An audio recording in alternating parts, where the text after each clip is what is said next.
老子係道家嘅代表人物，佢提出清正無為嘅思想，對於戰國時期呢一個紛亂時局，實在起咗中和作用。老子撰寫嘅《道德經》一書，充滿智慧，深深影響住中國2000幾年歷史發展。直至今日，老子嘅思想仍然滲透喺我哋生活之中，佢洗滌咗不少迷惘嘅心靈。老子更被《紐約時報》列為古今10大作家之首。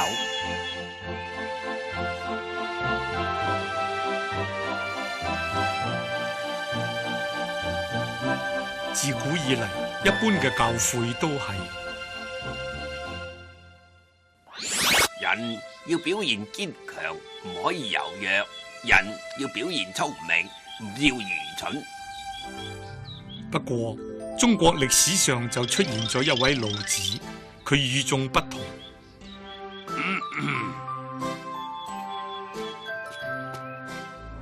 人要表現柔弱，唔要剛強；人要表現愚蠢，唔要聰明；人要無為、無我、無欲、居下、清虛、自然。哦，一般人都認為剛強好喎。哎呦！你錯啦，剛強嘅容易折斷，柔弱嘅就能夠保存。比如話，你身上乜嘢最硬，乜嘢最軟呢？啲牙就最硬，條脷就最軟。你睇下，到咗我嘅年紀，啲牙都全部甩晒，但係條脷就完好無缺喎。大樹係咪比小草剛強呢？係啊，冇錯。但係颱風嚟嘅時候，大樹經常被連根拔起，小草就完好無缺。風無形無體，但係就能夠拔屋倒樹。水可方可圓，能夠圍繞山崗。咁唔係就講明咗，剛強嘅未必係強，柔弱先至係真正嘅強咩？一般人都認為聰明好，不過智者反而表現愚笨，因為大智若愚啊嘛。大富翁通常都深藏不露。我冇咩錢㗎咋。相反，一個雙手穿金戴銀、成口金牙、頸上面戴滿金鏈嘅人，屋企可能係空空如也嘅。只係外表死忠嘅傻佬嚟啫。如果想有成就，一定要將全部嘅智力同精力集中喺一點，而喺其他方面做一個愚者就得啦。請問你係咪詩書畫都叻呢？對唔住啊，我呢個人呢，淨係識得捉棋，其他嘅嘢呢，做唔多掂噶。我就唔同呢，我對於詩書畫都有研究噶。你最精乜嘢？乜都唔精啊。其實佢係圍棋第一高手嚟嘅。我只係乜都識啲，周身都冇把利。人唔可以乜都扮識，樣樣皆能，路路皆通，結果變成樣樣膚淺，路路不通。老子認為柔弱就能夠謙厚不爭，愚魯就能夠氣華取實，一切依循自然。一般人只係睇到事物嘅表面，而老子就能夠睇到裏面。一般人只係睇到事物嘅正面，而老子就可以睇到反面。福利嘅。冇錯，只不過呢一面就好鈍咯。老子嘅思想恢宏遠大，可大可久，順境逆境都能夠克服，遇到挫折打擊亦能承受，仲可以逆境求進。老子反對物欲，講求精神生活；反對人為，講求效法自然。重視精神生活，以精神嚟控制萬物。2700幾年前，世界上有幾個古老嘅文明國家都呈現咗極為燦爛嘅文化。一啲傑出嘅學者同思想家紛紛產生。喺希臘，有大哲學家泰勒斯同克拉克利特斯；喺印度就有佛教嘅創始人釋迦牟尼。而中國喺東周末年春秋戰國嘅時候，更加係人才輩出，百家爭鳴，農儒法陰陽明道縱橫雜墨，其中以儒道墨法四家影響最大。而道家學派嘅創始人就係老子。老子姓李，名耳，字擔，喺西周末年武丁朝庚辰2月25日卯時，誕生於楚國府縣萬鄉曲人入邊。周武王做西伯嗰陣，請佢做守藏室嘅史官。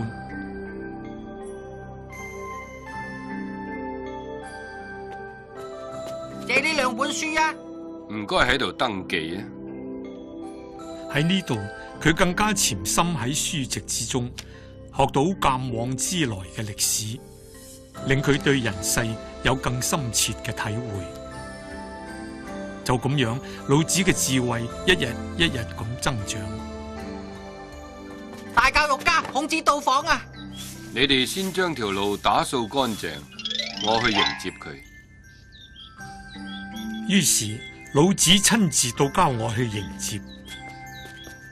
老子亦依照當時嘅禮節，從自己嘅車上落嚟，捧住作為見面禮嘅大雁送俾老子。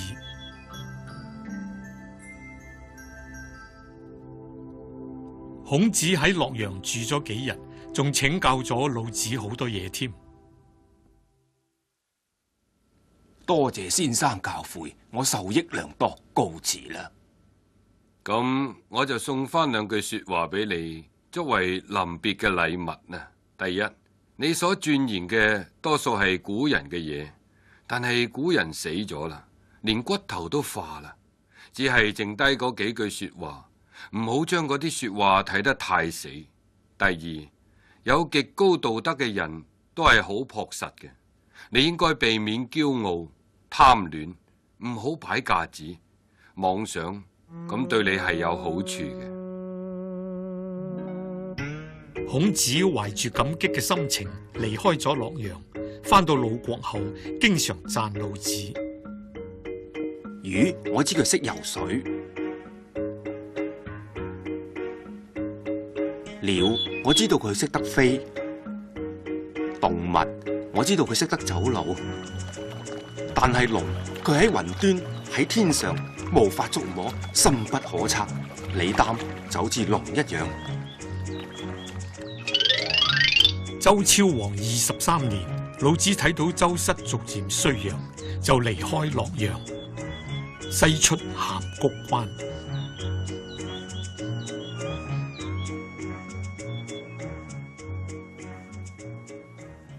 我係呢度嘅守官，我叫允喜，我呢都好中意道術噶。先生，既然你出關隱居，可唔可以為我寫啲嘢？等我可以依循嚟處事，唔使胡亂行事啊！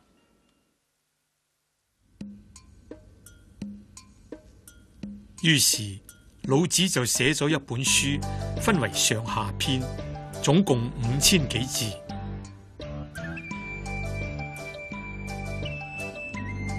老子寫好之後就出關走咗，從此就冇人知道佢嘅下落。佢寫嘅嗰本書就係《道德經》。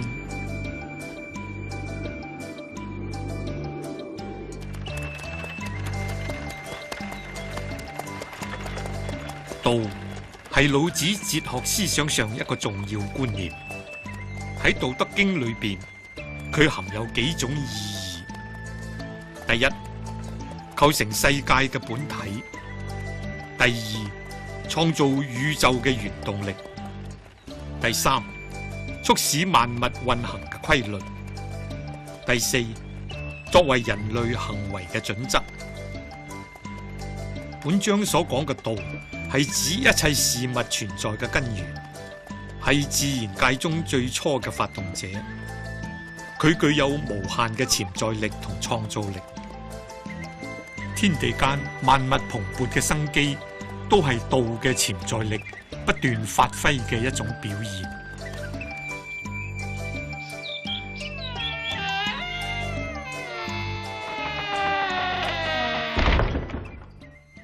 老子喺出關之前曾經擔任過周代藏書室史官嘅職位，所以影響到佢嘅學說。因為做守藏室史官，所以有機會閱讀大量官府藏書典籍，從中吸收豐富知識。此外，老子身為周室史官，除咗掌管書籍收藏以及記錄歷史之外，亦需兼理天文、地理、占卦、卜籤嘅事，故此史官都熟知占卜以及陰陽學說，因而能夠啟發到史官從天道天命去睇世道同人道，因而成就咗老子人法地、地法人、天法道、道法自然嘅天人合一思想啦。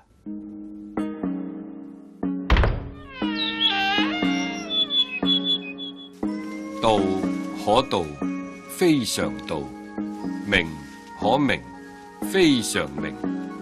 無，名天地之始；有，名萬物之母。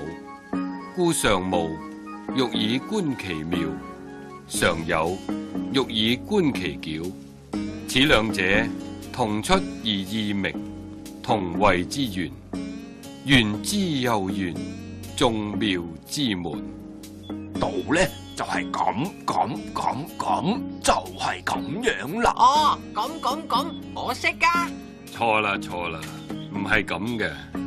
道如果可以講得明白，解釋得清楚，咁佢就唔係道啦。道包含萬物嘅理，無形狀、無聲音、無實體，而且永恆不變。呢個道理唔係用語言文字可以講解得明白嘅。呢個包含萬物嘅叫咩道理啊？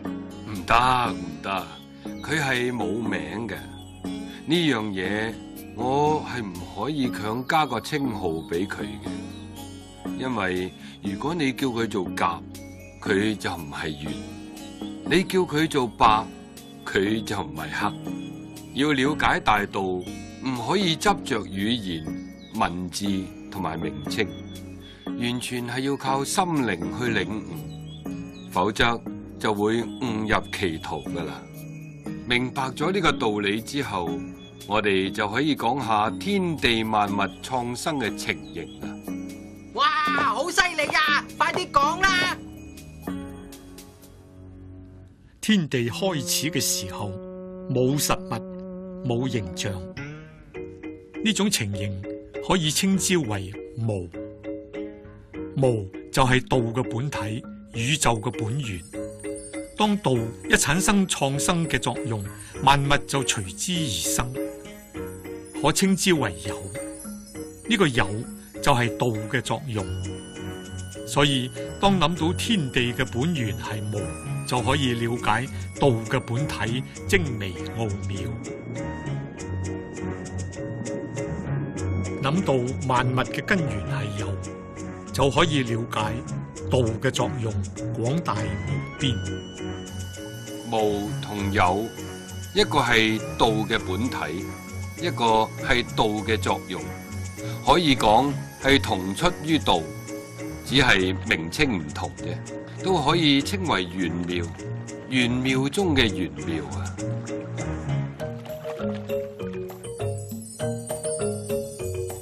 咁就係宇宙萬物創生嘅本源道啦。宇宙嘅本體係無，由無創生天地，由天地而生萬物，終於形成咗萬象紛紜嘅世界。天下皆知美之為美，斯惡已；皆知善之為善，斯不善已。故有無相生，難易相成，長短相較，高下相傾，音聲相和，前後相隨。是以聖人處無為之事，行不言之教。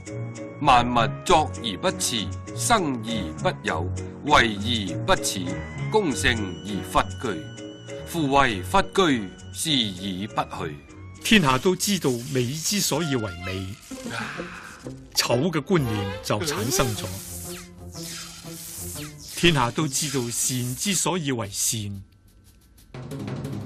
惡嘅觀念亦產生咗。有同無係互相比較而存在嘅，難同易係互相比較而產生嘅，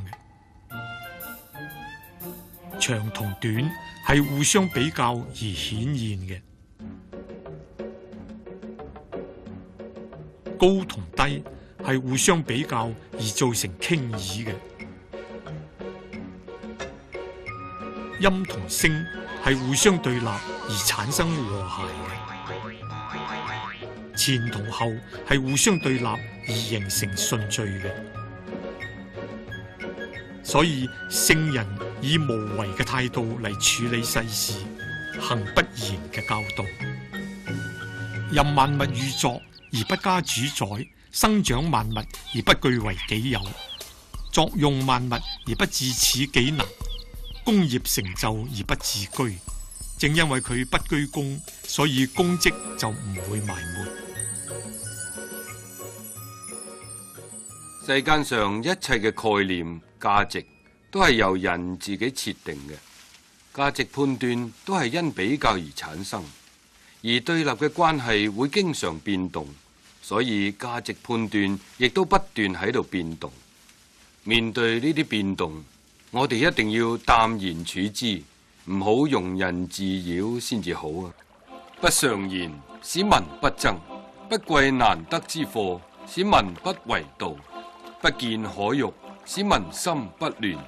是以聖人之治，虛其心，實其腹，弱其志，強其骨，常使民無知無欲，使夫智者不敢為也。為無為，則無不治。想做賢人，想要賢明，咁人人都互相鬥爭。朕最中意賢人，聽日你同我出一張皇榜，招攬賢人啦！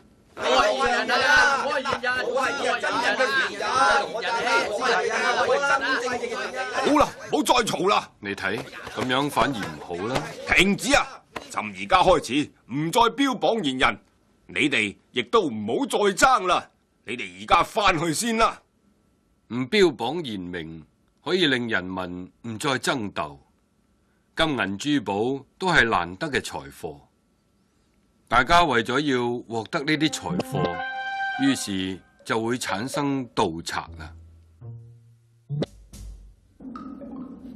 名位係會令到人去爭逐，財富亦會激發起人嘅貪念。世人爭逐名位、貪圖財富，就會產生出層出不窮嘅陰謀詭計去達到目的。呢啲就係導致社會混亂衝突嘅主要原因。解決嘅方法，一方面要俾人民適度嘅溫飽，另一方面要淨化佢哋嘅貪念，削弱佢哋嘅機心。所謂無知，並唔係要行愚民政策，而係要消除佢哋奸詐嘅心思。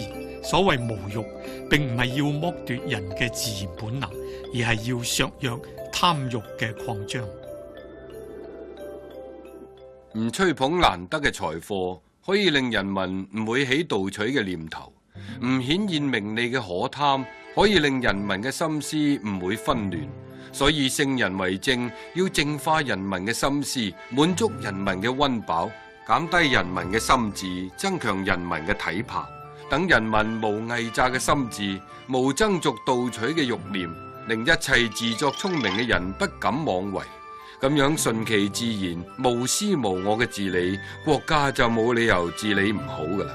名位引起人嘅爭逐，財貨激起人嘅貪圖，於是巧詐偽作就層出不窮啦。道沖而用之或不盈，淵兮此萬物之中，湛兮此或全。吾不知誰之子，瘴帝之先。道嘅本體係空虛，但係作用就無窮盡。咁樣嘅淵心就能創造萬物，係萬物嘅本源。佢雖然隱沒無形，似莫而有實存。我唔知道佢係從邊度產生嘅，似乎有天地就有佢。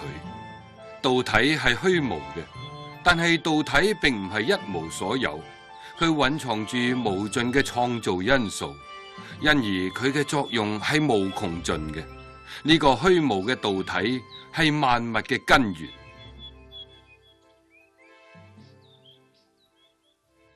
天地不仁，以萬物為初九；聖人不仁，以百姓為初九。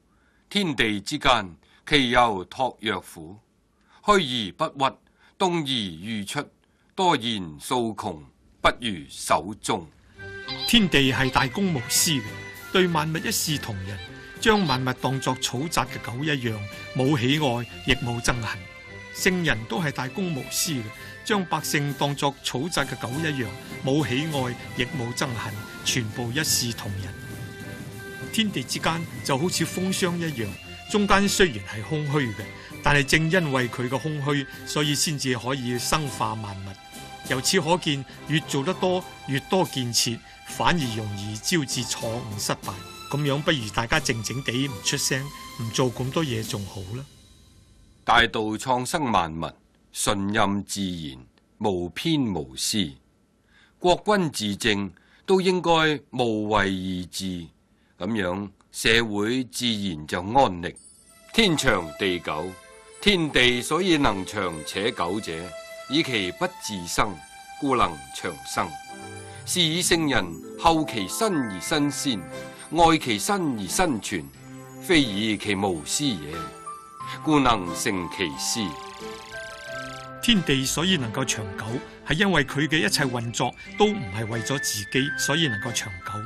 聖人處處謙虛退讓，反而能夠贏得愛戴；事事唔計較利害得失，反而能夠得益。因為佢唔自私，結果反而成全咗自己。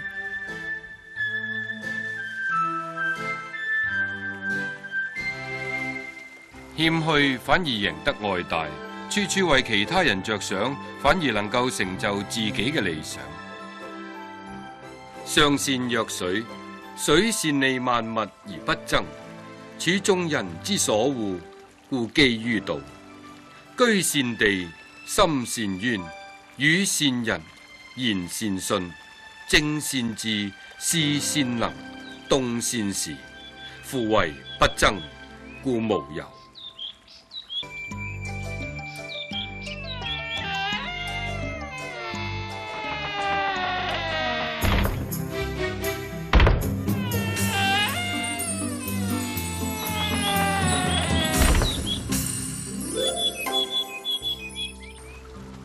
本章用水性嚟比喻上德者嘅人格。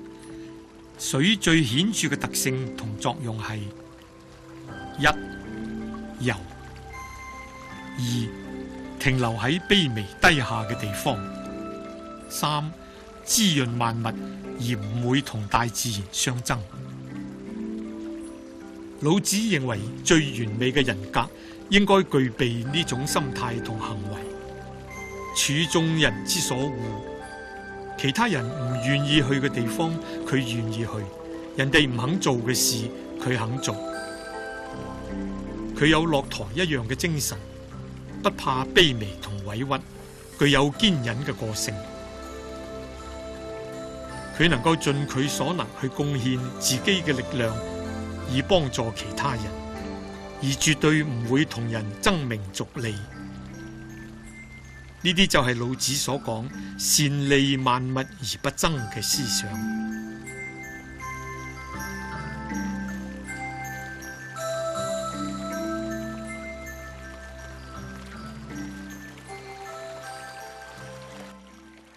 有道德嘅人就好似水咁，水有三種特性：第一係能夠滋養萬物；第二係本性柔弱，順其自然而不爭；第三係蓄居留住於人所厭惡嘅卑下之處。水處於卑下嘅地方，有道德嘅人為人謙下。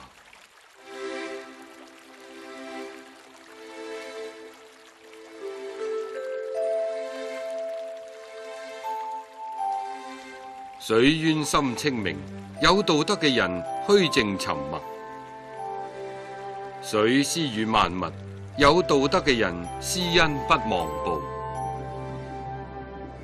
水照萬物，各如其形，有道德嘅人所言之成，絕不虛偽。水性柔弱，能方能圓，人能效法水嘅不爭，就能產生利萬物謙下嘅效果，於是就接近道啦。持而盈之，不如其已；揣而銳之，不可長保。金玉滿堂，莫之能守；富貴而驕，自為其咎。功遂身退，天之道也。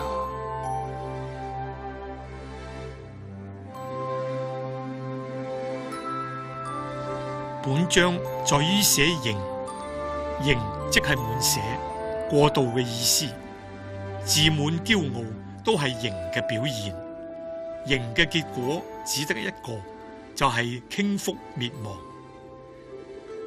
所以老子內心告誡人唔可以盈，一個人能夠功成然後身退，先至係長保之道。身退並唔係要全身而退，更加唔係要做隱士。王真話：身退者，非為必使其功成而去也，但欲其功成而不有之意。身退即係要斂藏，唔好表露。老子要人喺完成功業之後，唔好炫耀功勞，唔好露出鋒芒，唔好處處逼人。可見老子所講嘅身退，並唔係要人做隱士，只係要人唔好自我膨脹啫。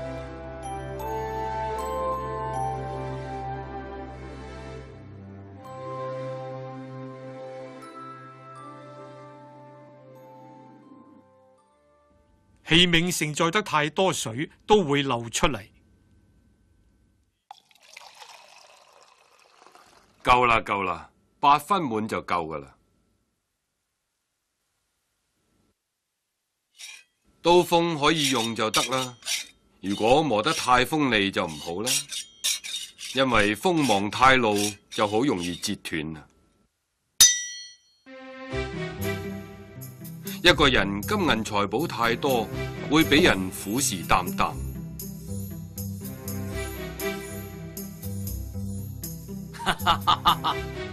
亦會因為生活糜爛，最後反而唔能夠保存呢啲財寶。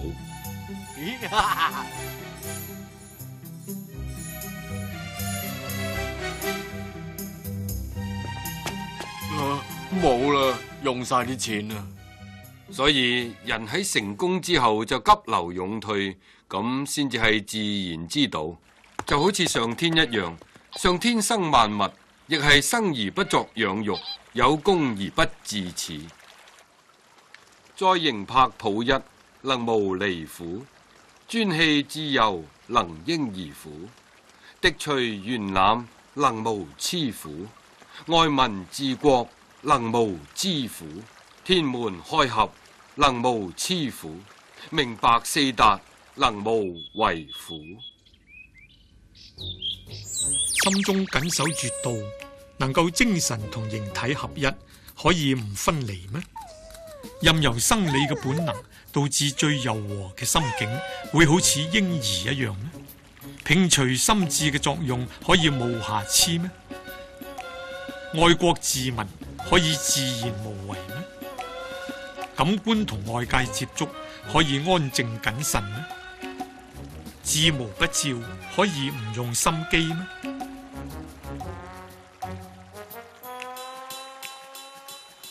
生活必須係形體同精神合一，而唔偏離。能守道可以令肉體生活，同精神生活達至於一個和諧嘅狀況。30幅共一谷，當其無有居之用；筵席以為器，當其無有器之用；作戶牖以為室，當其無有室之用。故有之以為利，無之以為用。老子舉咗3個例子。車嘅作用係用嚟運貨載人，器皿嘅作用係用嚟載物，居室係用嚟居住。呢啲係車、器、室帶俾人嘅方便，所以話有之以為利。但係如果車冇咗車轆中間通空嘅地方，放條轉軸落去，車就冇法行駛。器皿如果冇咗中間空虛嘅地方，咁就冇辦法載嘢。房屋如果冇咗四壁門窗中空嘅地方，出入通明，咁人就冇法居住。可以見到中空嘅地方發揮住嘅作用呢，所以話無之以為用。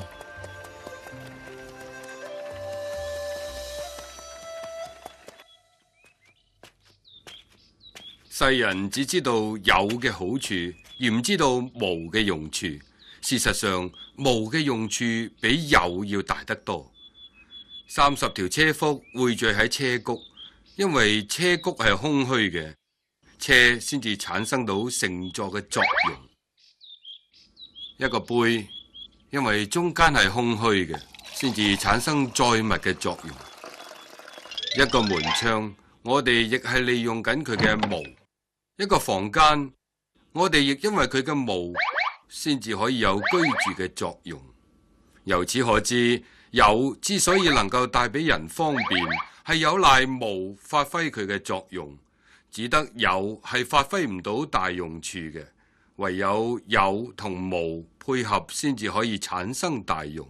器皿物件嘅用處存在於無，大道係無形無象嘅。而天地萬物皆由道生，可見無形無象嘅大道其實係妙用無窮嘅。五色令人目盲，五音令人耳聾，五味令人口爽，馳騁田獵令人心發狂，難得之貨令人行妨。是以聖人為腹不為目，故去彼取此。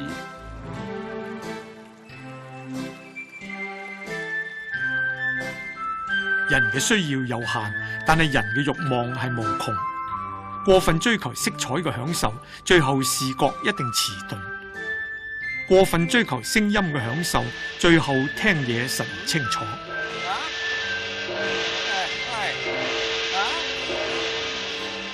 過分追求味道嘅享受，最後味覺實會喪失，食不知味。過分縱情於玩樂，最後一定搞到心緒不寧，神不守舍；過分渴求金銀珠寶，最後一定影響名聲，身敗名裂。所以明白此道嘅聖人，生活簡單，只求2餐溫飽，不求官能享受，寧願質樸寧靜，不求奢侈浮華。慾望好似海咁，係永遠唔能夠填滿嘅。過分追求慾望而唔加以節制，結果唔單止唔能夠得到滿足，反而會覺得痛苦，喪失自我。寵辱若驚，貴大患若身。何謂寵辱若驚？寵為下，得之若驚，失之若驚，是謂寵辱若驚。何謂貴大患若身？吾所以有大患者，為吾有身，及吾無身，吾有何患？故貴以身為天下，若可寄天下；愛以身為天下，若可托天下。世人對得失睇得太重，所以得到榮寵同受到屈辱都會擔驚受怕。點解會咁呢？喺世人心目中，榮寵係高尚嘅，得到榮寵就覺得高貴，所以亦怕失去榮寵。屈辱係低下嘅，受到屈辱就覺得冇面，所以驚受到屈辱。我哋所以有大嘅禍害，係因為我哋成日諗住自己嘅關係。如果我哋能夠忘記自己，咁仲有乜嘢禍害呢？所以，如果有一個人願意犧牲自己，為天下人服務，就可以將天下讓俾佢。人應該無私忘我，可以置生死於度外。咁一切寵辱禍害都唔能夠動搖佢嘅心智，咁仲有乜嘢好驚呢？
致虛極，守靜篤，萬物並作，吾以觀復。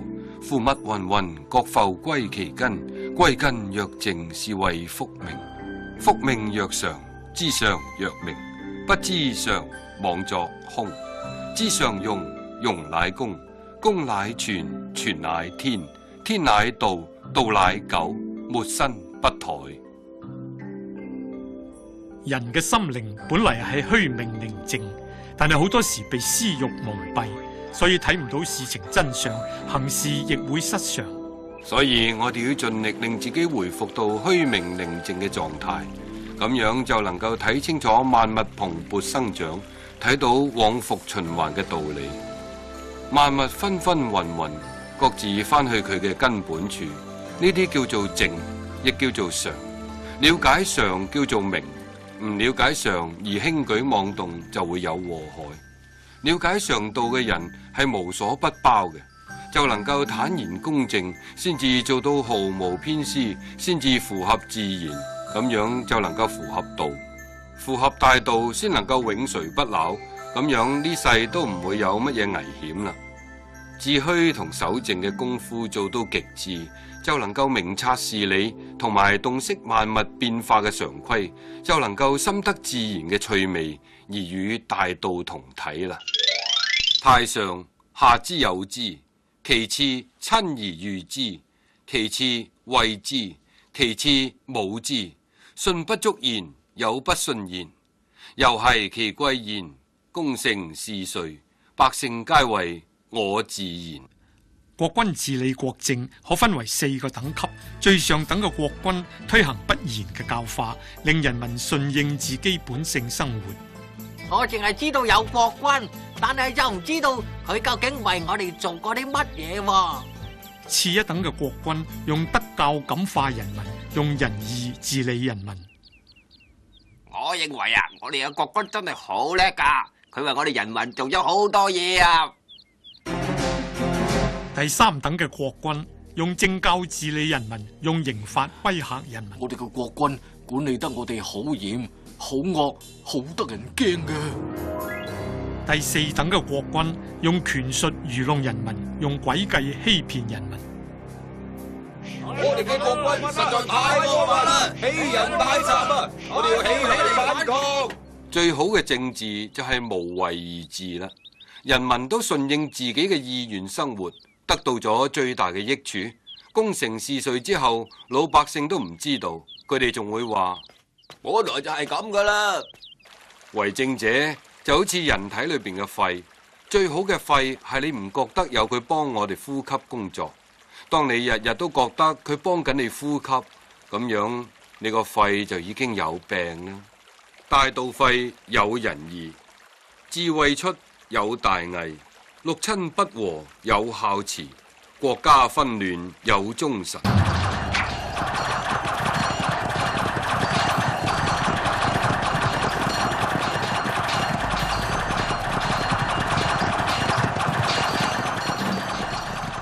魚喺水裏面，佢就唔會覺得水嘅重要；人喺空氣中，自然唔會覺得空氣嘅重要。大道興隆，社會行仁義之政，大家自然唔覺得有倡導仁義嘅必要。等到崇尚仁義嘅時代出現，社會已經係唔醇厚啦。表揚某種德行，係因為呢種德行喺社會特別缺乏。就好似而家所謂好人好事嘅表揚，正由於呢啲事喺現今社會係極之罕有。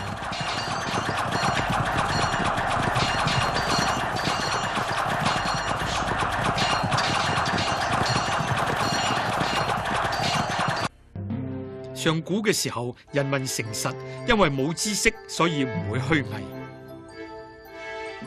中古時候，人民有咗見識，於是治天下嘅人就用佢嘅智慧創造咗制度法令嚟治理人民，於是虛偽詭詐亦隨之而產生。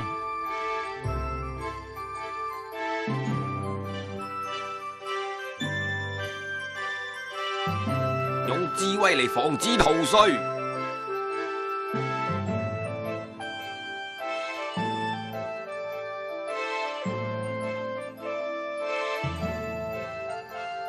我呢就用智慧嚟逃稅，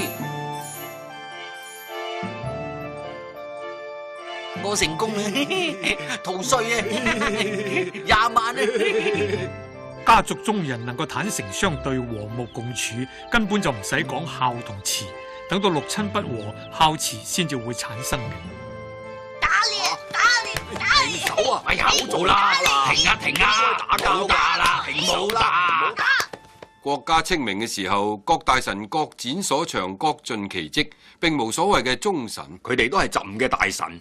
國家紛亂以後，大臣開始唔盡責啦，忠臣先至會產生嘅。佢對朕非常之忠心，佢先至係朕嘅忠臣啊！仁義、智慧、孝慈、忠臣。呢啲都係喺大道廢棄、淳樸破滅以後先至會產生。佢哋嘅出現，講明咗道德嘅破產、人心嘅墮落。咁係社會退步，而唔係進步。絕學無憂，為之與惡，相去幾何？善之與惡，相去若何？人之所謂不可不為，方係其未央哉。眾人熙熙，如享太牢，如春登台。我獨薄兮其未兆，如嬰兒之未孩。累累兮若無所歸，眾人皆有餘，而我獨若為。我愚人之心也哉，頓頓兮。俗人悄悄，我獨紛紛；俗人察察，我獨悶悶。淡兮其若海，流兮若無止。眾人皆有耳，而我獨還似彼。我獨異於人，而貴自母。學問知識係憂愁煩惱嘅根源，放棄一切學問知識，就唔會有憂愁煩惱。世人都趨榮避辱，取善去惡，但係榮辱貴賤相差幾多？善同惡又相差幾遠呢？不過我都唔可以咁與眾不同，顯露鋒芒。大家都驚嘅，我唔可以唔驚。但係道呢樣嘢係咁廣大而又無窮盡，同世俗相差太遠啦。大家都興高采烈咁嘅樣，好似參加豐盛嘅宴會，又好似春天登台眺望景色。只有我恬淡無動於衷，好似唔識得笑嘅 BB， 個樣好攰，好似無家可歸咁。大家都有盈餘，只有我好似好缺乏咁。我真係一個蠢人嚟，渾渾噩噩咁。世人都中意炫耀，只有我糊糊塗塗咁嘅樣。世人都精明靈巧，只有我好似乜都唔識咁。大家都好似好有作為，只有我愚昧無知。我同世人唔同，我重視嘅係道嘅生活。貴賤善惡是非醜呢啲價值判斷係冇絕對性嘅，只不過係相對形成嘅啫。佢會隨時代環境而改變。世人縱情於聲色課利，但係生活應該甘於淡薄，淡然無味，但求精神嘅提升。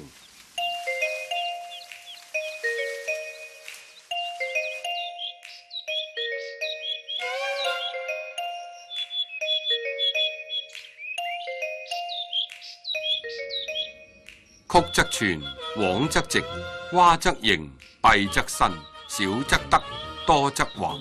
是以聖人抱一為天下式，不自見故明，不自是故彰，不自伐故有功，不自矜故長。夫唯不爭，故天下莫能與之爭。故之所謂曲則全者，豈虛言哉？成全而歸之。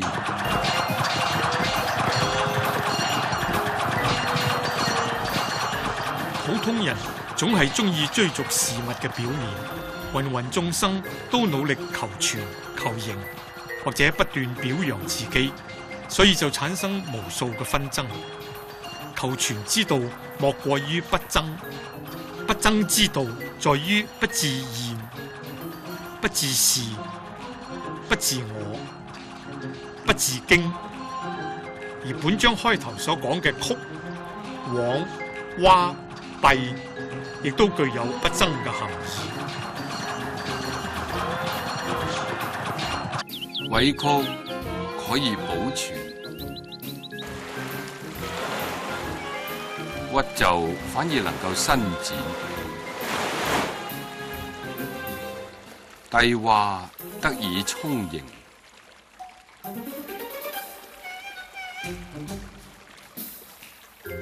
敝舊就會更新。少取能夠多得，貪多反而會迷惑。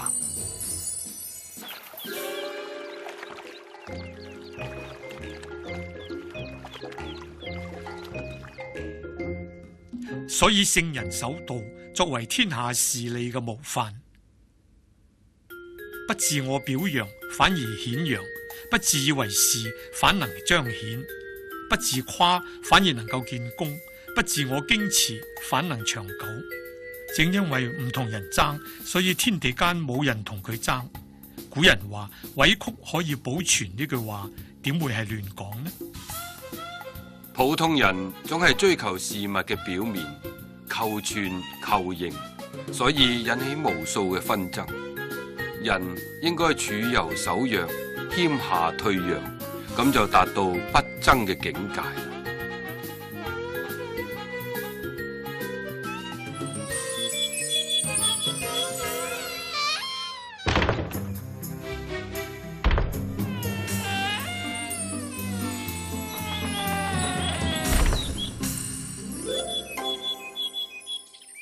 老子係道家代表人物，但係後來被神化為道教教主。老子喺北魏時期開始被尊為太上老君，其後道教典籍更將老子極度神化，將佢描繪成為神靈一樣啊！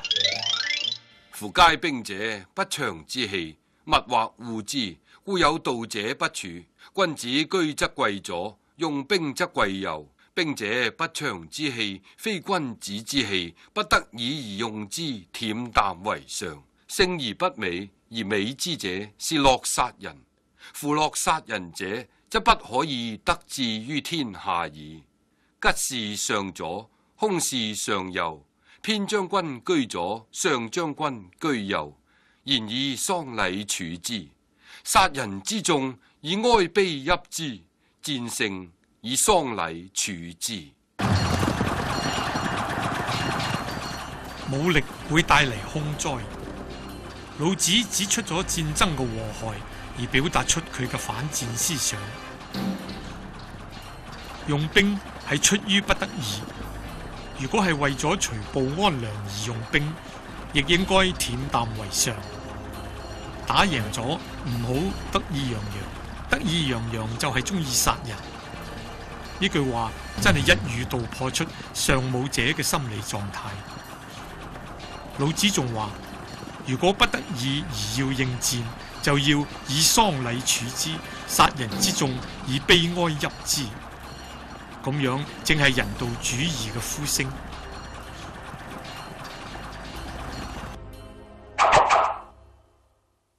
銳利嘅兵器係不祥之物，大家都厭惡佢，所以有道嘅人係唔會用佢嘅。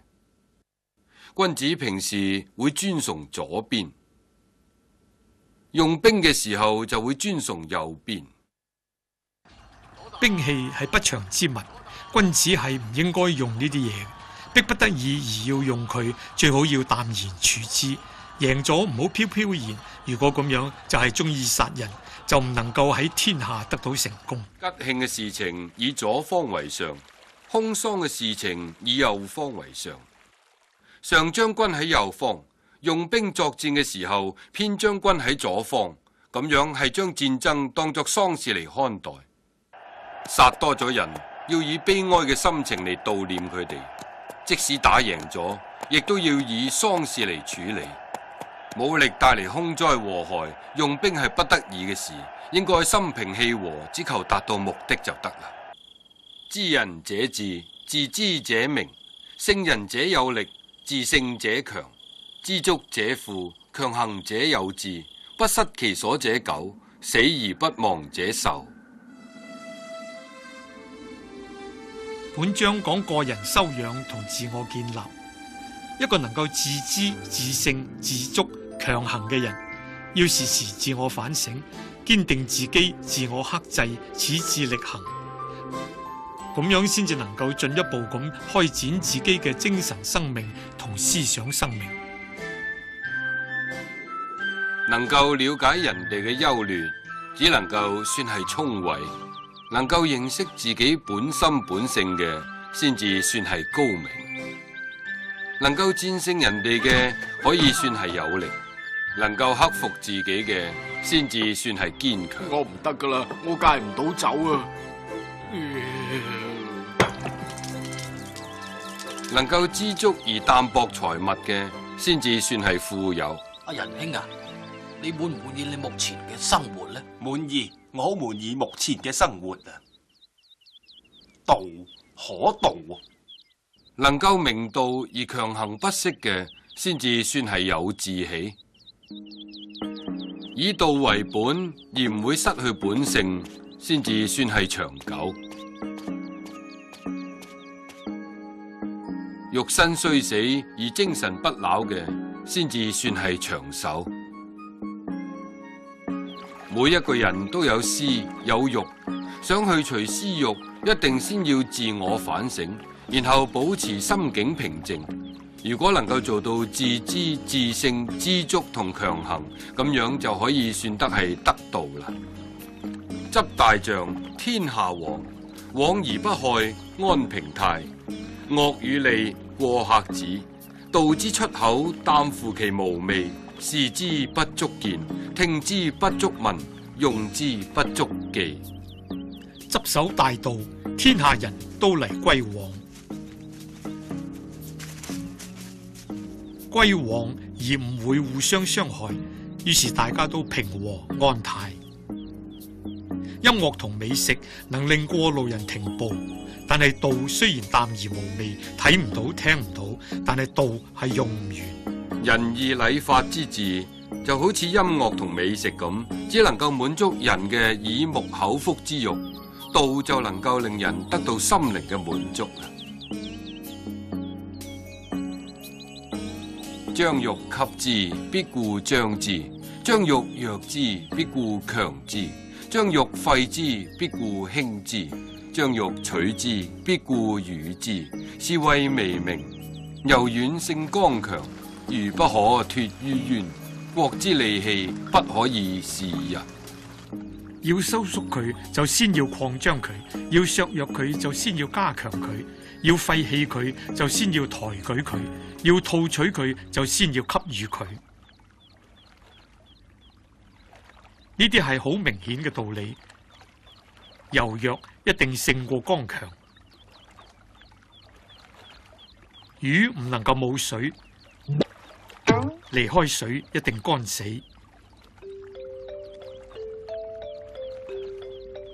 柔弱係治國嘅根本，唔用柔弱治國，一定滅亡。權謀刑罰都係空利嘅嘢，唔可以加喺人民身上。物極必反，勢強必弱，係千古不變嘅道理。人君如果明白呢個道理，加以善用，就能以柔克剛，以弱勝強。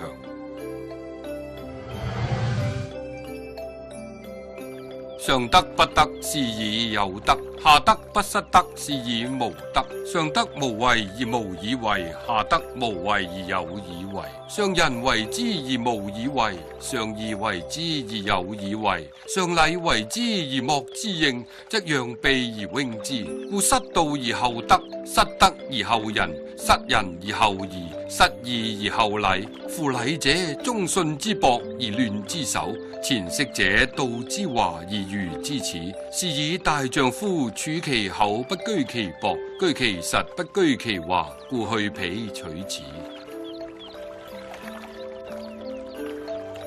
上德嘅人不自以為德，所以先係有德；下德嘅人有心施德，所以就係無德。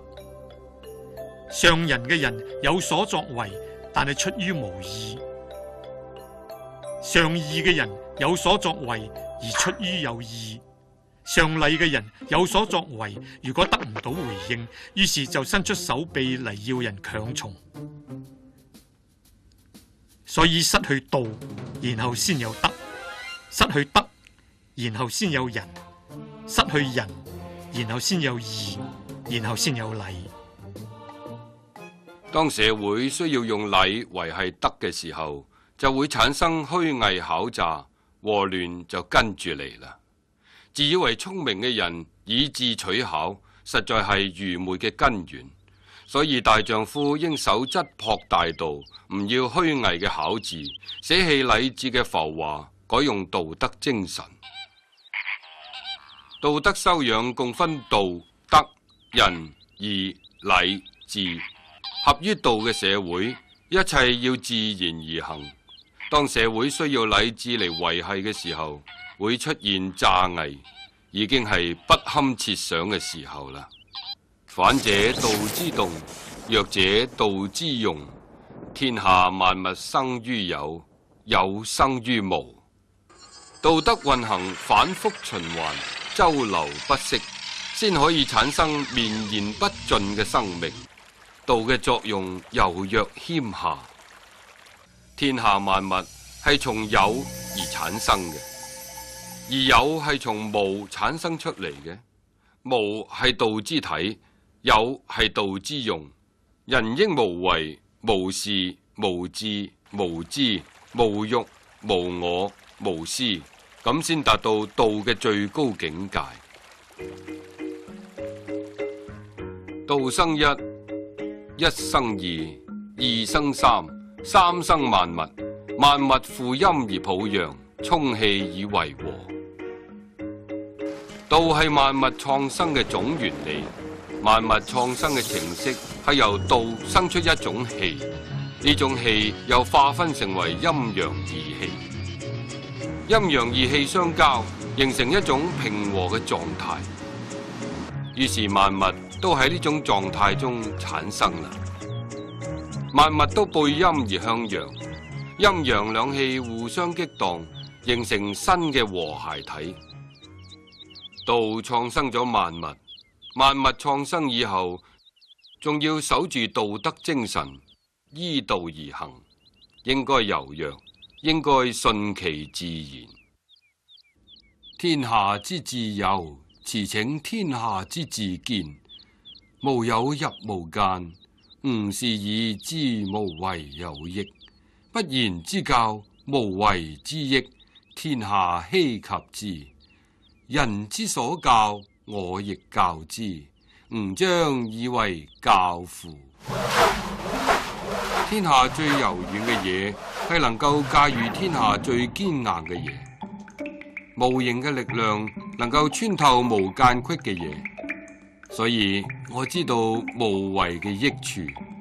不言嘅教導，無為嘅益處，天下冇乜嘢比得上佢。水係最柔弱嘅嘢，但係滴水可以穿石，柔能勝剛係好明顯嘅道理。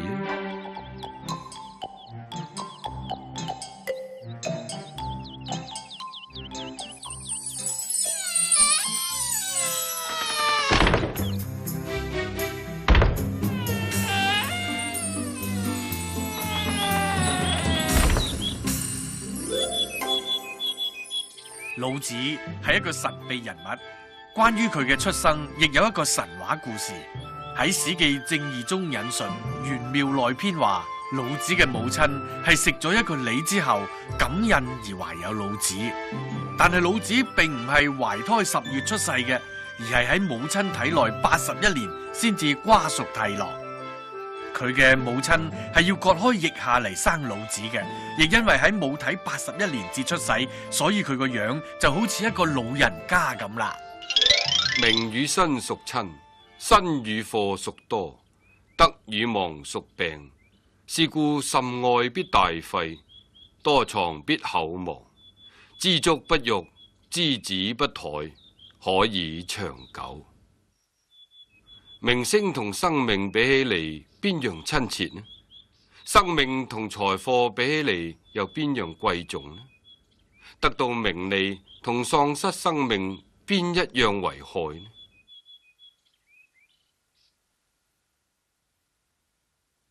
所以過分愛名利，就必定要付出重大嘅代價。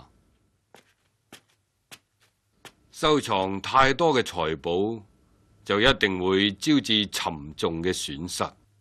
知道滿足就唔會受到屈辱，知道適可而止就唔會帶嚟危險。人應該愛惜身體生命，唔應該過分追求名利。得到名利而失去生命，係得不償失。天下有道，卻走馬二分；天下無道，戎馬生於交。禍莫大於不知足，咎莫大於欲得。故知足之足，常足矣。戰爭嘅起因，大多數由於侵略者野心勃勃，貪得無厭，不知足，結果就去入侵人哋國土，傷人性命，帶嚟無窮嘅災難。老子指出，統治者多生事嘅禍害，警惕為政者要清靜無為，收斂侵佔嘅慾望。天下無道，戎馬生於交。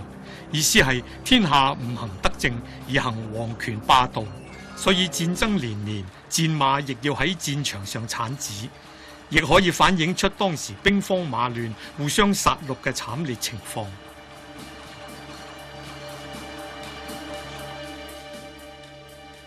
天下有道嘅時候，人人都會知足，國與國之間和平相處。唔再有戰爭，戰馬亦都冇用，只好用嚟耕田。天下無道嘅時候，人人爭名逐利，國與國之間戰爭不斷，所有馬都用嚟作戰，啲馬都要喺戰場上生 BB。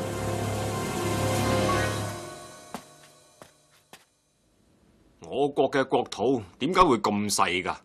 而鄰國嘅國土呢，就咁大，已經夠大啦，唔好貪得無厭啦。唔得，太細啦！出兵攻打鄰國，奪取國土。天下最大嘅災禍，莫過於不知足；天下嘅罪過，莫過於貪欲。所以只有知足呢種嘅滿足，先至係永久嘅滿足。人人知足，天下就太平啦。不出戶知天下，不窺牖見天道。其出離遠，其知離少。是以聖人不行而知，不見而明，不為而成。萬事萬物嘅原理，其實遠在天邊，近在眼前，佢就喺我哋嘅心中。如果能夠反省，隨思去欲，唔出門都能夠知道天下事，唔望窗外都可以明白自然嘅法則。走出大門越遠，知道嘅事理亦都越少。所以聖人唔外出遠求，天下事理都可以明白。唔做作思維，萬物就可以化育生成。心靈深處係透明嘅，好似一塊鏡，應該淨化欲念，清除心裏嘅障礙，去了解外物。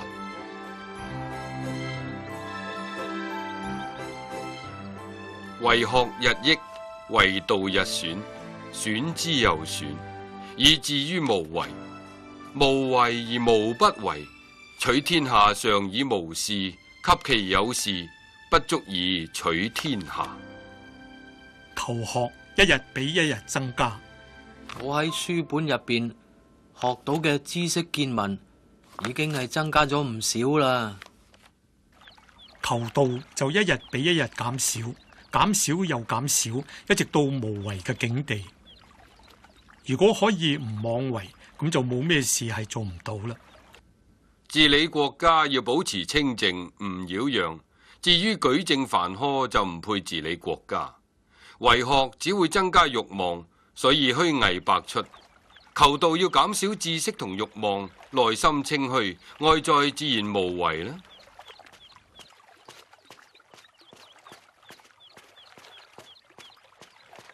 聖人無常心，以百姓心為心。善者吾善之，不善者吾亦善之，得善。信者吾信之，不信者吾亦信之，得信。聖人在天下，汲汲然，為天下運其心。百姓皆注其耳目，聖人皆諧之。聖人係冇成見，以百姓嘅意見做意見。善良嘅人，我善待佢；唔善良嘅人，我亦善待佢。咁樣可以令人人向善。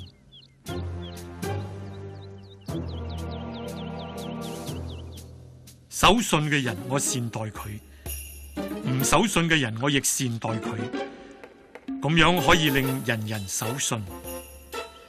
聖人在位，收斂自己嘅意欲，令人心思化歸於混沌，百姓都凝視靜聽，如痴如迷。聖人都將佢哋當作 BB 一樣咁愛護。理想嘅國君會收斂自我嘅意欲，唔會以主觀釐定是非好惡嘅標準，應以善心誠心去對待所有嘅百姓。出生入死，生之徒十有三，死之徒十有三。人之生，動之於死地，亦十有三。夫何故？以其生生之厚，蓋聞善攝生者，陸行不遇自苦，入軍不披甲兵。志無所投其國，虎無所用其爪，兵無所用其人。夫何故？以其無死地。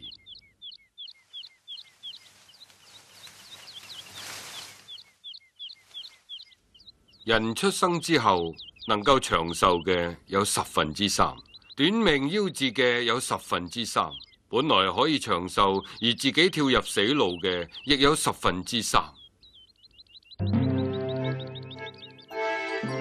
咁係咩原因呢？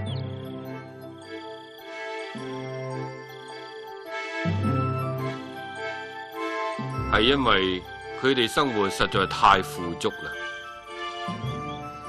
曾經有人講過，善於養生嘅人喺深山裏邊行走，唔會遇到犀牛、老虎嘅攻擊；喺軍隊中打仗，亦唔會遇到兵刃嘅傷害。犀牛兇惡，但係犀牛冇辦法用角攻擊到佢。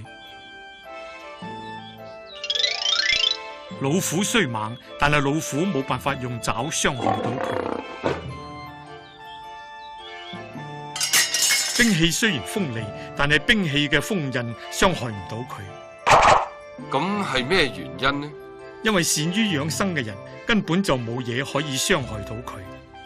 喺我哋日常生活中，唔知有幾多無形嘅自虎夾兵，例如聲色貨利、驕奢淫逸、放僻邪恥。如果一唔小心，就會招致禍害。但係如果我哋能夠安靜心神，謹言慎行，唔增強好勝，就唔會受到傷害啦。知者不言，言者不知。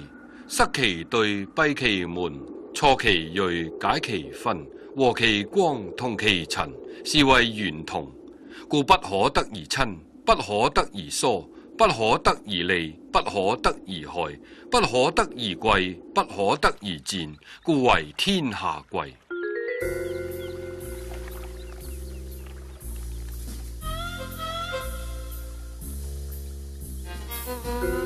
智者識得道體精微奧妙，所以努力實踐，不敢多言。成日不停講嘢嘅人，根本唔識得道。不露鋒芒，收斂自己，同大自然融為一體，呢啲就係玄妙齊同嘅境界。完全超然物外，淡薄無欲，既無法同佢親近，亦無法同佢疏遠。既無法令佢得益，亦無法令佢受害；無法令佢高貴，亦無法令佢低賤。修養到達呢種境界，先係天下最了不起嘅人。理想嘅人格形態係錯鋭、解紛、和光、同塵，而到達玄同嘅最高境界。老子點解叫老子呢？原來亦有一個傳說喎。喺《史記索引》中，葛源提及過嘅。老子嘅母親係喺一棵李樹下面生老子嘅。老子啱啱出世已經識得講嘢啦，佢就指住旁邊嘅李樹，而且講要以李作為自己嘅姓氏，咁佢就叫做李耳啦。另一個講法就係，老子一出世就係一個白髮蒼蒼嘅老翁，所以人哋就叫佢做老子啦。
其實關於老子嘅傳說眾說紛紜，但係有一點可以肯定嘅就係老子一直備受統治者嘅愛戴。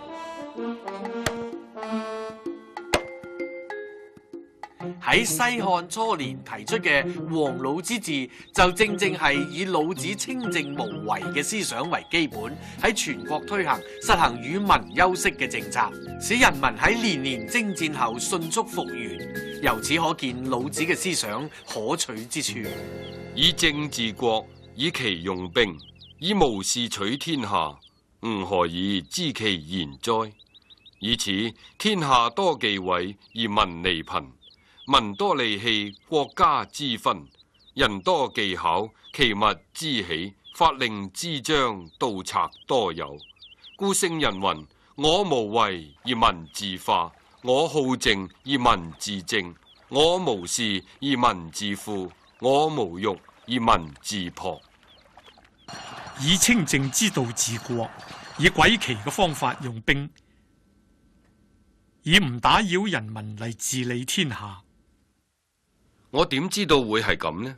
從以下嘅事情就可以睇出嚟。天下嘅禁忌越多，人民越陷於貧困。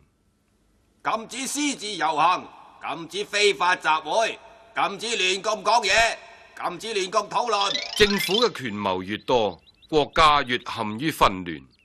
統治者嘅技巧越多，邪惡嘅事就會連續不斷咁發生。出兵進攻鄰國。係。法令越森嚴，盜賊反而不斷咁增加，所以聖人話：我無為，人民就自我化育；我好政，人民就自然上軌道；我唔打擾，人民就自然富足；我無貪欲，人民就自然樸實。為政者成日自以為係社會中嘅特殊角色，根據自己嘅心意擅自釐定出種種標準，任意妄為，強意推行。掌權嘅人如果都能無為、好政、無欲，咁樣人類嘅和平就有希望啦。治大國若烹小鮮，以道利天下，其鬼不神；非其鬼不神，其神不傷人；非其神不傷人，聖人亦不傷人。夫兩不相傷，故德交歸焉。治理大國好似煎小魚一樣，唔可以成日翻動，翻動太多，小魚就會爛。用清靜無為嘅道理治理天下，天神人鬼都能各安其位，所以鬼唔會傷害人，神唔會傷害人，聖人亦唔會傷害人。在上位嘅國君同在下位嘅人民互不傷害，於是天下就太平啦。為政最重要係唔好打擾人民，可以清靜無為，咁人人就可以各遂其生而相安無事。江海之所以能為百谷王者，以其善下之，故能為百谷王。是以聖人欲上民，必以言下之；欲先民，必以身後之。是以聖人處上而民不從，處前而民不害。是以天下樂推而不厭，以其不爭，故天下莫能與之爭。江海所以能成為百川之王，令所有嘅河流奔往，係因為佢善於自處低下嘅地位。所以聖人要作為人民嘅領導，必須對佢哋仁慈；要做人民嘅典範，必須將自己嘅利益放喺佢哋嘅後面。所以聖人居於上位，而人民不感到負累；居於前面，而人民不感到受害。所以人民樂於擁戴而不厭棄，因為佢唔同人爭，所以天下冇人能同佢爭。統治者掌握權勢，一旦任意妄為，人民就受唔住勞累啦。所以應該盡量避免帶俾人民負擔同禍害。善為士者不武，善戰者不怒，善勝敵者不語，善用人者為之下，是為不爭之德，是為用人之力，是為配天古之極也。善作將帥嘅人唔逞強，善於作戰嘅人唔易發嬲，善於戰勝敵人嘅唔會對壘，善於用人嘅對人謙厚。不武不怒就係唔同人哋爭勝鬥氣嘅道德。如果做到咁樣，就係符合自然嘅道理啦。武怒係侵略嘅行為，不武不怒唔逞強唔暴戾係最合於自然嘅道理。知不知常，不知之病。夫謂病病，是以不病；是以聖人不病以其病病，是以不病。知道自己有嘢唔識，咁係最高明嘅。好對唔住，呢方面嘅嘢我唔識嘅。唔識，但係自以為識，咁就係缺點。話你知啦，我乜嘢都識噶，無論琴棋書畫，我無一不精，無一不曉啊！咪係周身刀冇張利。聖人厭惡呢個缺點，所以就冇呢個缺點。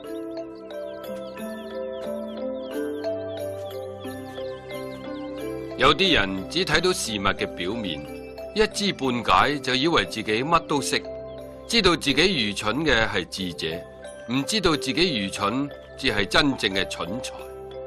勇於敢則殺，勇於不敢則活，此兩者或利或害，天之所惡，孰知其故？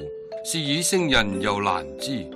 天之道，不爭而善勝，不言而善應，不召而自來，坦然而善謀，天網恢恢，疏而不失。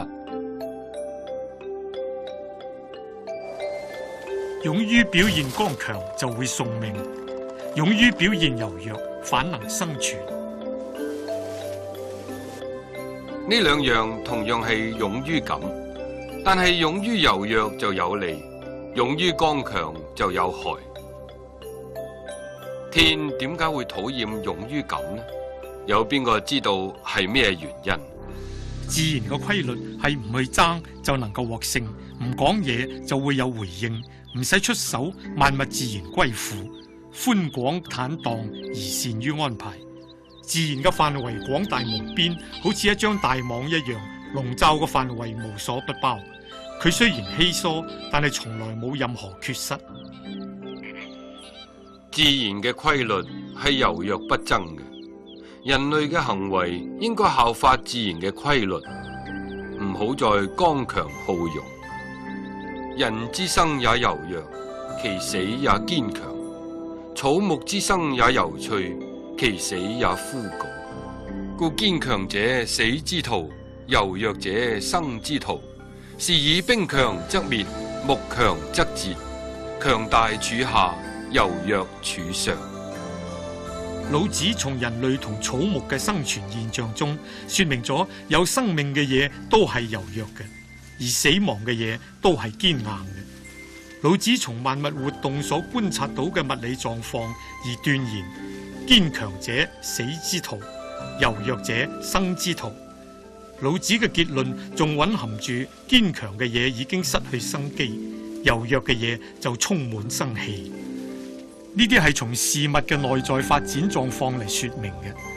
如果從佢哋外在表現上嚟講，堅強者之所以屬於死之徒，咁係因為佢顯露突出，所以當外力衝擊嘅時候就會首當其衝。外露容易招人妒忌而受到衝擊，就正如高大嘅樹木容易俾人砍伐，人為嘅禍患亦都一樣，自然災難亦莫過於此。狂風吹刮，高大嘅樹木往往會被吹冧，小草由於佢柔軟，反而可以迎風招展。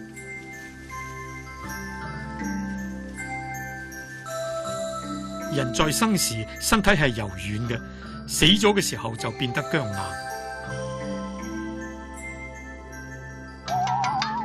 草木生長嘅時候係柔軟嘅，死咗嘅時候就枯乾。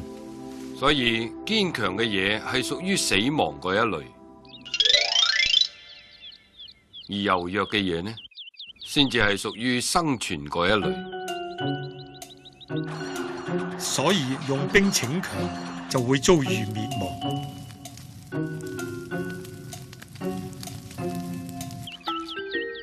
樹木強大，就會俾人砍伐。凡係強大嘅反而居於下邊，凡係柔弱嘅反而佔上風。狂風吹過，小草由於佢嘅柔弱，可以迎風招展；高大嘅樹木反而容易被吹斷。柔能勝剛係好明顯嘅道理。天下莫柔弱於水，而攻堅強者莫之能勝，以其無以易之。弱之勝強，柔之勝剛，天下莫不知，莫能行。是以聖人云：受國之救，是為社稷主；受國不祥，是為天下王。正言若反。世間冇嘢比水更柔弱，但係佢就有攻堅克強嘅能力。弱勝過強，柔勝過剛，天下係冇人唔知嘅，但係就冇人能夠實行。所以聖人話：承擔全國嘅屈辱，先配稱國家嘅君主；承擔全國嘅禍難，先配做天下嘅君王。水性柔弱，但佢無堅不摧，無強不克。柔弱但含有無比堅韌嘅性格，而勝過剛強。和大怨必有餘怨，安可以為善？是以聖人執左契而不責於人，有德思契，無德思切。天道無親，常與善人。係你唔啱，你唔啱啊！你哋唔好再拗啦。深仇大恨，就算化解咗，亦會有餘怨，咁又點算係妥善嘅辦法呢？聖人保存借據，只會給予而唔會向人追債。有德嘅人對待人，就好似有借據嘅人一樣，只給予而唔會索取。無德嘅人對待人就好似稅吏，只向人索取而唔給予人。天道係無所偏私嘅，佢成日幫好人。為政者唔可以蓄怨於民，用賦稅嚟榨取百姓，用刑政嚟鉗制大家。理想嘅政治係以德化民，輔助人民，只給予而唔索取，決不騷擾百姓。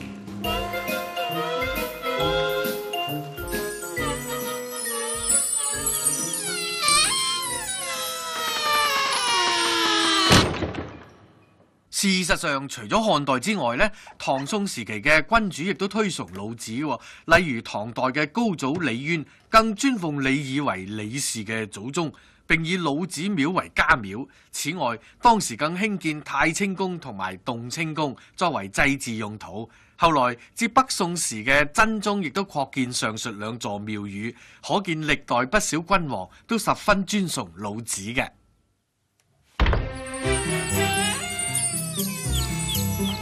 信言不美，美言不信。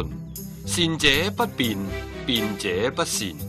知者不博，博者不知。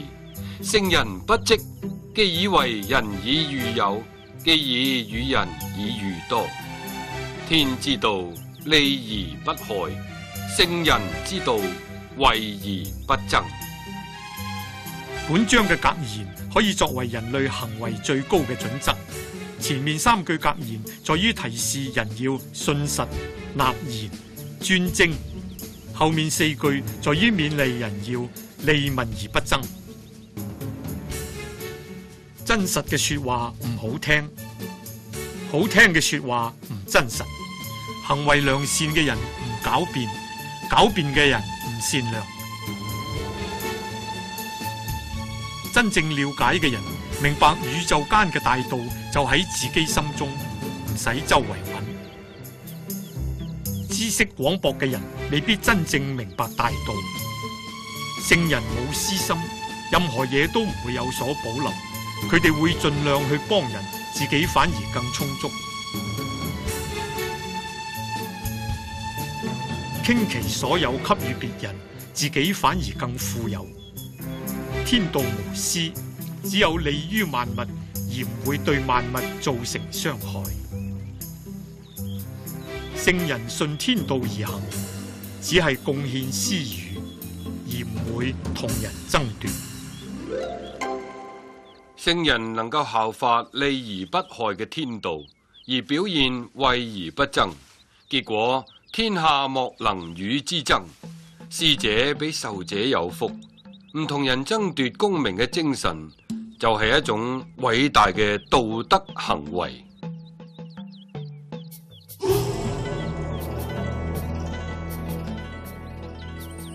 道係老子哲學上嘅一個中心點。喺《道德經》上，佢有幾種意義：構成世界嘅實體，創造宇宙嘅動力，促使萬物運行嘅規律，作為人類行為嘅準則。本章所講嘅道，係指一切事物嘅本源，亦係自然界中最初嘅發動者。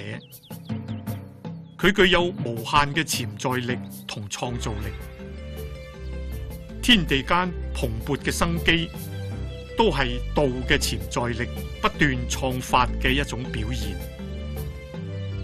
道可道，非常道。道德經第一章。道呢個字喺道德經上前後出現過73次。呢73個道字，符號形式雖然一樣，但係意義內容就唔係完全等同。從前有個盲人，從嚟未見過太陽。老兄，請問你究竟太陽係點樣噶？太陽咧就係圓圓地嘅。太陽咧就好似呢個銅盤咁圓揼哚嘅。呢個時候，佢聽到遠處嘅鐘聲。老兄啊，嗰邊傳嚟嘅聲咧，好似你頭先敲嗰啲一樣噶喎，係咪太陽嘅聲嚟噶？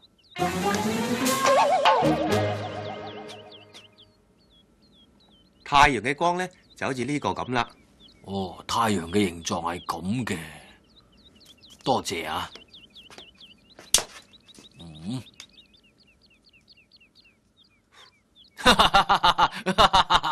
呢支都係太陽啊！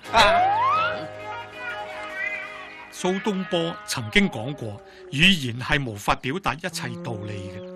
了解道嘅人係冇法將道清楚咁向唔了解道嘅人講明白，就好似明眼人無法同盲人解釋太陽一樣。道可道，非常道嘅意思係，道可以講得出嚟嘅，就唔係常道。可道嘅道字同老子哲學思想無關，佢只係指言說嘅意思。第一個道字同第三個道字係構成世界嘅實體，亦係創造宇宙嘅動力。佢係永恆存在嘅，故此稱為常道。所以呢一個道字顯然係指存在真實意義嘅道。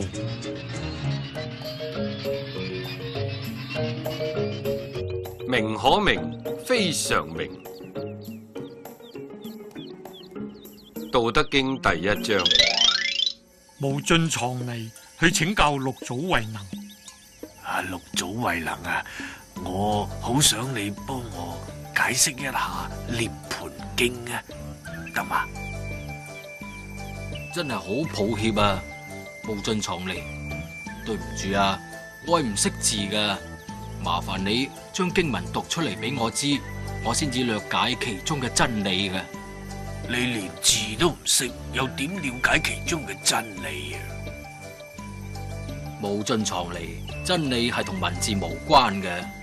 其實咧，文字就好似我哋嘅手指咁，手指係可以指出明月嘅所在。但係手指並唔係明月喎，賞月亦唔一定要透過手指嘅。六祖壇經記載，文字就好似手指，手指指出真理，但係一般人只顧望住手指，而唔會從手指指嘅方向深入了解其中嘅真理。太上不知有之。吳澄話：太上有言最上，最上為大道之勢，相忘於無為。太上嘅意思即係最上最好，最好嘅世代就係行大道，大家都能清淨無為。蔣錫昌話：太上者，古有此語，乃最上或最好之言。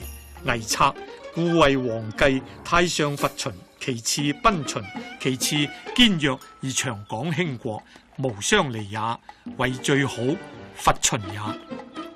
喺上古時代已經有太上呢個用語，太上即最上或最好嘅意思。戰國策《魏策》提及過，所以為皇上獻計，最好之計討伐秦國，其次討好秦國，再其次與其他國家聯合一致，所以話最好係伐秦。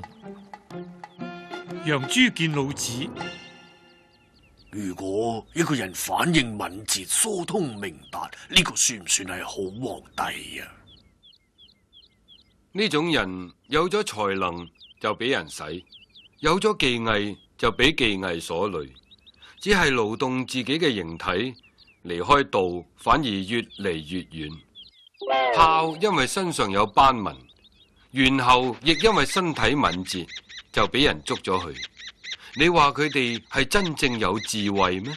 哦，咁究竟好嘅君王係點嘅呢？又明王治天下唔會自以為有功，恩澤萬物，百姓唔覺，咁神化莫測，先算係好嘅君王啊！最好嘅世代，人民根本唔覺得統治者嘅存在。冇政權嘅壓力，大家呼吸喺閒適自在嘅空氣中。人法地，地法天，天法道，道法自然。有物混成，先天地生。吾不知其名，強自之曰道。強為之名曰大，故道大。天大、地大、人亦大，域中有四大，而人居其一焉。人法地，地法天，天法道，道法自然。有一事物喺天地出現前已經形成咗，我唔知佢個名，只好勉強俾佢個稱號，叫做道，又或者叫佢做大，所以道大。天大、地大、人亦大。世間上有四大，而人就係其中之一。人效法地，地效法天，天效法道，道效法自然。本章所講嘅道，都係指實存意義嘅道。最後一句所講嘅天法道，道法自然，係指效法實存之道所呈現出嚟嘅自然規律。司成以去見老子，聽講你係一個有大智慧嘅聖人，所以我不辭千里而嚟見你。但係我見咗你之後，我萬萬想唔到，你令我實在太失望啦。司成以翻去之後，本來以為有勝利嘅優越感，但係心中反而一片空虛。先生，尋日我鬧咗你一餐，自以為贏咗，但係心情反而好空虛。請問係咩緣故呢？你尋日嚟嘅時候神態高傲，好似要同人打交咁。你啊，就好似邊境上嘅野馬，突然間俾人捉到，於是就心浮氣躁，完全失去咗佢嘅本性。係嘅，係嘅。咁應該點算呢？失去本性嘅人就叫做自然嘅賊。你如果要修道嘅話，就請你恢復自然嘅本性啦。道以自然為依歸，道嘅本性就係自然。